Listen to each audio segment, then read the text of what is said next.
Please welcome the inspiring and extremely patient when it comes to crap humour, Simon Griffiths. Give him a big round of applause, guys.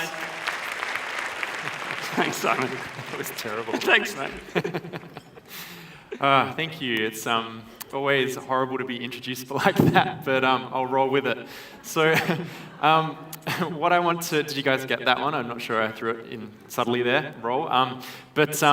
Yeah, what I wanted to talk to you guys today, I think, is about a little bit about my story, and I also want to talk to you about the process that we use to get things done, how we go about achieving things really quickly and cheaply, getting them out there, seeing what's working, and really getting things moving as quickly as we possibly can. But I think to start things off, what I want to talk to you guys about is actually a very, very serious topic. It's something that you're probably all thinking about a lot already, because it's something that I think is becoming a very serious issue that we're having to deal with and think about as society. What I want to talk to you guys about is how I think together we can all go about saving the world using beer and toilet paper. Now, this is what I do every single day of my life. I think about beer and toilet paper and how we can use these items to change the world, essentially. It's obviously a bit different to what most people do, so I'll tell you a little bit about how I've kind of ended up in this position. And for me, this really started when I was spending a lot of time in and out of the developing world over probably about a 10-year period. And I'd seen a lot of the poverty that I'm sure you've all heard of. Some of you may have seen it yourselves, like the 650 million people without access to clean water, the 775 million people that can't read or write or even sign their own name, and the 2.4 billion people without access to an adequate toilet, which is the most basic of human needs, in my opinion. Now, these are huge problems. We're talking about millions and billions of people here. But it turns out that we're actually not really solving them all that quickly. We talk about, doing our bit to provide clean water to people, but it's something that's been around for a very long time, and the rate at which we're solving it just really isn't that dramatically quick. So my background is in engineering and economics, and I always think about things in terms of the numbers and the data and what the numbers and the data can tell us. So I looked at these numbers and said, well, how quickly are we solving these problems? I looked at that 775 million illiterate adults figure, and I saw that over the decade that I'd been, going to the developing world on and off fairly regularly, we'd improved that figure by about 100 million people, which is actually, a huge improvement. This is like 4 or 5 times the population of Australia. But if you think about this, if we continue improving at this same rate over time, it implies that we're not going to achieve global adult literacy until about 2085. And doing the same analysis on sanitation, we won't achieve global sanitation, global access to a clean toilet until 2080. I realized that I wasn't going to be alive to see either of those two things happen, and there probably won't be too many people in this room who will be either, and to me that just said, we have got this huge problem. We're just not solving social issues tied to poverty very quickly. Now, fortunately, when it comes to solving social problems, there's kind of this formula that we can follow. The first thing we need to do is find a solution, the capital to fund the solution, and that's how we go about solving the problem itself. I've seen a lot of solutions over my time in the developing world. Admittedly, some of them are better than others. But when you talk to the organizations who are implementing them and ask them the question, why can't we solve these problems more quickly? Why can't we go about ending issues like poverty faster than what we are at the moment? The response is almost always the same. It's they don't have enough access to capital. So what I want to talk about and what I really think about every day is how we can get more capital flowing into the space that will allow us to solve social problems. When we're talking about social issues, this capital tends to be philanthropic in nature. So before I go any further, I want you guys just to stop for a second and think about what image, what picture comes into your mind when I say the word philanthropist. Now, if you're like most people that I've spoken to, I think you're probably thinking of someone like, say, Bill and Melinda Gates or Warren Buffett or perhaps Mark Zuckerberg, who's been in the press a lot over the last week or so. And if that's the case, what's happening, I think, is that you're making this assumption that philanthropy is something that is for affluent individuals. But I actually don't think that's necessarily true. And again, the economist in me coming out, let's have a look at the numbers. And we know that giving in Australia is about an $11 billion market. And if we remove giving from corporations and foundations, we're left just with giving from individuals. And we see that of that $11 billion, roughly 45% comes from non-affluent individuals, and just 25% comes from affluent individuals who are earning more than $100,000 a year. So what this means is that the assumption that philanthropy is for affluent individuals is actually not correct. Instead, what we see is that philanthropy comes from a small number of really highly wealthy individuals who admittedly do a lot, but the bulk of philanthropy in Australia comes from everyone else, like you and me, our mums and dads, our friends and families and colleagues. So this is what I call the everyday Joe, and it means that if we're trying to increase philanthropy in Australia or giving in Australia, we can either target the big guy, like the Bill Gates, and say, try to find another Bill Gates or a Mark Zuckerberg in this case, who's just agreed to give away 99% of his $45 billion Facebook share value.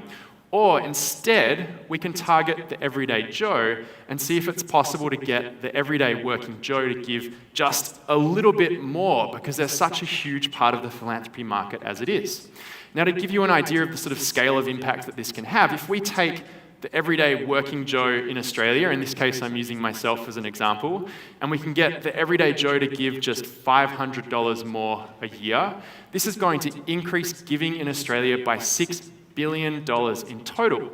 And unlike finding a Mark Zuckerberg, which is a once-in-a-generation kind of thing, this is something we can do every single year moving forwards. Now, this $500 sounds like a lot, and it is, but if we think about this in terms of what it means to the everyday working Joe, this is less than 1% of the average Australian Joe's income, and it's going to increase giving in Australia by more than 50%. So it's something that seems like it makes sense and we should be able to do it. We just have to figure out where this $500 comes from. Now, fortunately, I think there's a pretty simple solution to this question. I said it before. It's beer and toilet paper. Now, if there's any maths majors, maths PhDs in the room, you're probably thinking to yourself, I don't get it. You cannot arithmetically add beer and toilet paper. And you are 100% correct. What I'm trying to say here is that I think we need to take the profits from goods that we're purchasing because we want them, like beer, or need them, like toilet paper, and use those profits to donate them to create social impact. So instead of asking people to do more or give more, I want to work with our existing everyday behavior as consumers and take the profits from our everyday purchases to turn consumers into philanthropists. This is what I call consumer-driven philanthropy. Now, I think to test this idea out, or to see if this is something that can work, there's kind of a rule book that we have to play by. And the first rule is we cannot sell a low-quality product. The second rule is that we can't charge an excessive price premium. And the third rule is that we have to move away from this age-old tactic of using guilt to motivate sales. So to see if this is something that's got legs and if this is something that can actually take off, I spent the last sort of 5 years or so of my life piecing together the concept for a non-profit cafe and bar called Shebeen. And the idea behind Shebeen is that we sell different beers and wines from all over the developing world, with the profit from each sale going back to an organization in that drink's country of origin. So if you come in and have, say, an Ethiopian beer, you're helping to provide agricultural equipment to a rural farmer in Ethiopia, and a glass of South African wines, providing local language books to school kids in, say, KwaZulu-Natal in South Africa. The name itself comes from the Shebeens of South Africa, which are these illegal speakeasies that sprung up during the apartheid era. But our Shebeen's a bit different. First of all, it's in Melbourne. Second of all, it's legal. And third of all, we also think about it as being really positive, both for our customers, who can now make a difference by thinking about where they want to go for a drink, but also for our beneficiaries who we're donating to, because instead of just relying on funds from the philanthropy market, they're able to tap into the trillions of dollars that are changing hands in the economy every year. And really importantly, they're reaching someone who's not their traditional donor, because your regular bar goer isn't someone who's giving to an Ethiopian farmer on an annual basis. Now, when we had this idea, we had to take a step back and say, this seems like a cool idea. Let's start a non-profit bar. But the first question we had to ask ourselves was, is this something that can actually work? Can we really pull this off and make it financially sustainable? So to test the concept out, we started selling our Ethiopian beer at Madame Brussels, which is a cocktail bar here in Melbourne. with $1.50 coming back to us from every sale. We saw that consistently it was a top 5 line item, so it was really one of their better selling products. So off the back of that, we then traded or opened a pop-up or temporary venue in the basement of a CBD building where we traded with our full range of products for 4 days. We had 1,500 people through the door and also overshot the revenue projections of our permanent business model by about 100%. So we really validated that it was something that could work even better than perhaps what we'd initially thought. So from there, we were able to secure funding to go and open our permanent venue, a lease, and 2.5 years ago, we opened the world's first non-profit bar in Manchester Lane here in Melbourne. So we're 2.5 years down the track now. We've consistently seen our revenue increasing over time, and everything's looking really good, which brings me to our model, our financial model. So just like a regular business, our profit is our revenue or our sales less our costs or our expenses. So we still pay our staff award rates, we still have to buy product from our suppliers, and we still pay a rent which we don't get a discount on. What makes us different is what we do with the profit that's left over. So in a good year, we should be able to donate about $200,000 to the different beneficiaries that we work with. But I'm not here to talk to you about just beer. That would be ridiculous. I'm here to talk to you about beer and toilet paper. And toilet paper, for us, really came into this equation when we realized that the shebeen concept was changing from being this kind of crazy pipe dream to something that was going to be a reality. And we felt there was an obligation to step back and say, well, how can we improve on this model? What are some of the shortfalls? And we realized that not everyone drinks beer. Not everyone wants to drink an Ethiopian beer in particular. And we obviously can't fit everyone inside a bricks and mortar building in Melbourne CBD. So we needed a product that would touch everyone, which is exactly where toilet paper came in. So we had this idea to start an environmentally friendly toilet paper business that uses half of its profits to build toilets in the developing world. And the product was obviously going to be called Who Gives a Crap? Now, again, crazy idea, but is this something that can actually work? We had to take a step back and ask ourselves whether it was worth investing the next 5 years of our life in this business. It turns out starting a toilet paper company is actually not that easy. One of the biggest hurdles is that you have to place the initial production order, which is about 50,000 rolls of toilet paper, which costs a lot of money, but is also enough probably to fill the first 10 or so rows of this theatre. So it's a hell of a lot of toilet paper to get stuck with if something goes wrong. So what we did was in July 2012, we said, if we can pre-sell the first $50,000 of Who Gives a Crap using a crowdfunding campaign, we'll know that other people believe in this enough for us to really turn this into a serious business. So what I want to do now is show you the video that we used to launch our crowdfunding campaign. Hi, I'm Simon Griffiths, co-founder of Who Gives a Crap. We reckon every trip to the bathroom should be a feel-good experience. So we've spent the last 2 years developing the only toilet paper that delivers one every time. Who Gives a Crap? It's a breakthrough on so many levels. Let me take you through them. It's better for the environment, and we've cut the nasties, so it's better for your body. That feels good. But unlike other recycled toilet paper, we're all about comfort. So it has a beautiful fluffy texture and low PTR, or poke-through rate. That feels good. You can choose to buy it off the shelf or have it home delivered. Either way, it costs the same as other brands, but comes with 1,200% more puns. That feels good. But here's where we're really on a roll. 50% of our profits go to sanitation projects in the developing world. You see, while a trip to the bathroom can be the ultimate feel-good experience for some, for many, it's not. Because 2.4 billion people don't have access to a proper toilet. The bad stuff ends up in waterways, causing diseases that fill half the hospital beds in the developing world. That doesn't feel very good. And that's why we're donating 50% of our profits to WaterAid. WaterAid help the world's poorest people access clean water, sanitation, and hygiene education. They're literally saving the world from the bottom up. It's as simple as that. We take something that everybody needs and use the proceeds to help people in need. And that feels really good.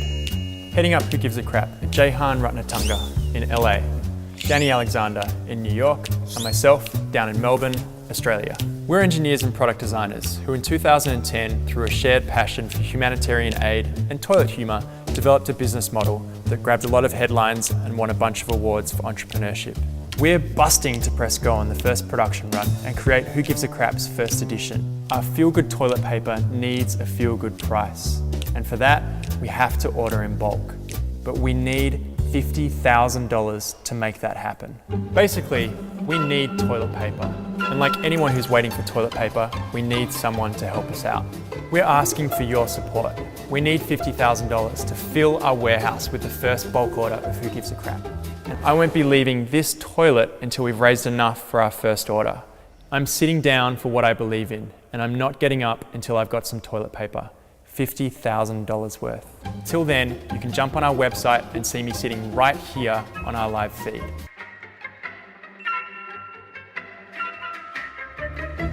So please, bit of help.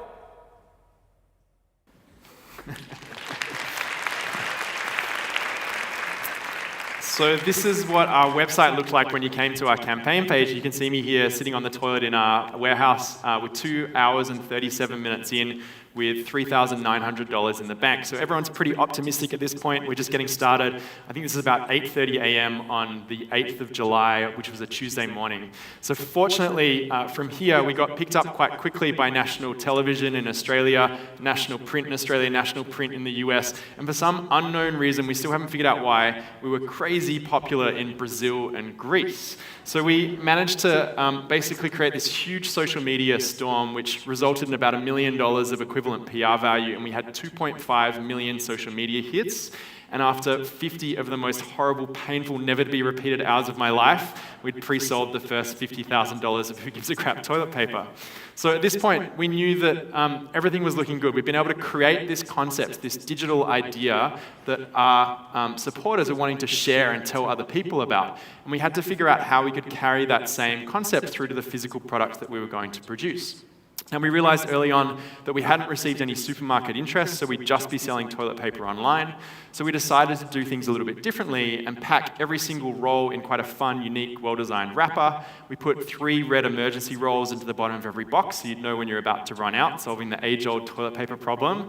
And we also set up a subscription service so you could sign up for a regular delivery. We'd predict when you were about to run out of toilet paper and ship your order to you just in time, so you'd never, ever run out of toilet paper again.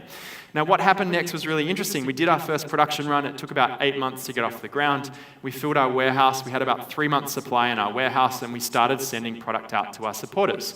And without us doing any marketing or advertising at all, we saw that our sales started to double day on day, and after 5 days, we completely sold out of that 3-month supply of toilet paper that we had. So we weren't quite sure what was happening until we started looking at our social media and realizing that our customers were taking photos of their babies and pets with their kids of our toilet paper, posting it on their social media, giving rolls to their friends and family, and all of a sudden we realized that we were really probably working with a much bigger toilet paper company than what we'd ever thought, which was pretty cool. So at this point, we ran out of stock. It took us about 3 months to catch up, and we made our first donation to WaterAid. And we said to them, well, what does this mean in terms of the amount of product that we've sold to date? And we worked out every roll that we were selling was providing someone with access to a toilet for a week. And we've now been going for about 2.5 years with consistent supply. And in June this year, we made our most recent donation and worked out that we've been able to provide 69,380 people with access to a toilet for a year, which is pretty cool. So by now, you're probably thinking, okay, I get it, beer and toilet paper, this is starting to make sense. But what does this all mean to me? What can I kind of take away from this? And so what I want to talk to you guys in this section about is really the process that we use when we're trying to innovate, when we're trying to create something new, put something into the market for the first time to see what happens. And I think the real message here is that you've got to stop sitting on your hands or delaying getting something out there and just start making it happen. The process that we use is basically thinking of innovation as a well-managed experiment. And our particular process we take from this guy called Eric Ries, who wrote a book called The Lean Startup. And if you're interested in this stuff, this is the Bible. This is what you want to have a look at. Now, I've kind of lied to you guys today. I said that, really we just followed this 3-step process of having an idea, developing it, and then look, it was hugely successful. And this is what typically people think an innovation cycle looks like.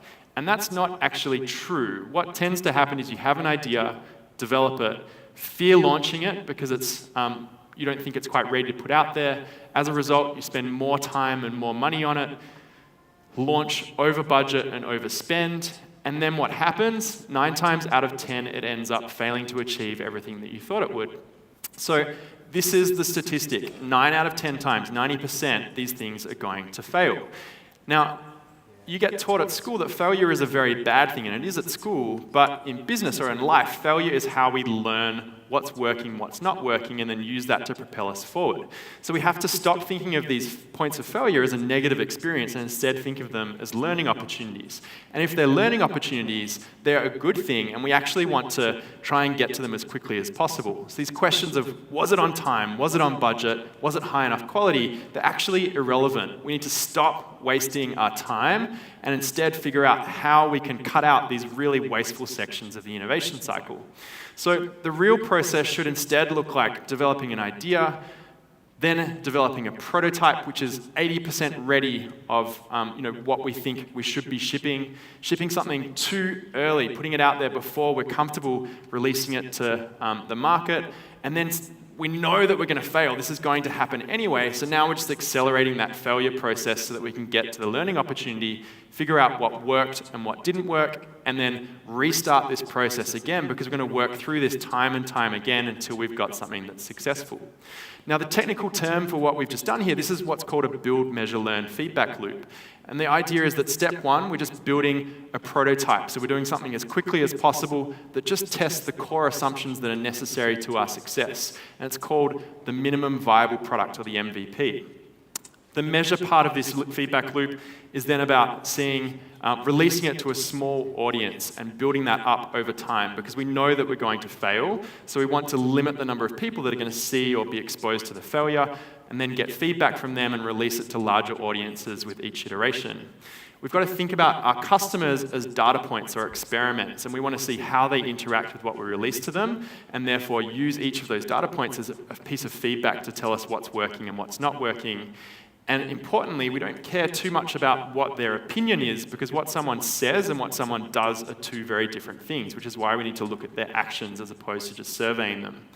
And then the third part of this feedback loop is the learn part. So now we're seeing what's working and what's not working. If we're on the right track, we can make quick adjustments to be more successful next time, or we can make a pivot, keeping one foot firmly rooted in everything we've learnt and moving the other foot around to change the product or change the channel that it's in to be more successful in the future. And then we'll relaunch, going through the build, measure, learn feedback loop time and time again until we end up with something that's successful. So this is what we did with Shebeen, launching our beer at Madame Brussels, seeing it was successful, launching it at the pop-up bar, testing the model, and then eventually opening the final venue. And one of the iterations with Who Gives a Crap was the crowdfunding campaign, where we tested if the product was going to be more successful in the US market as opposed to the Australian market. And we saw we had twice as much traffic in Australia and 3 times as many sales, which meant that it was much better for us to focus on the Australian market to begin with, and then relaunch in the US in the future, which is what we're now gearing up to do in 2016. So that's how we can use beer and toilet paper to save the world. And to that I say thank you and bottoms up.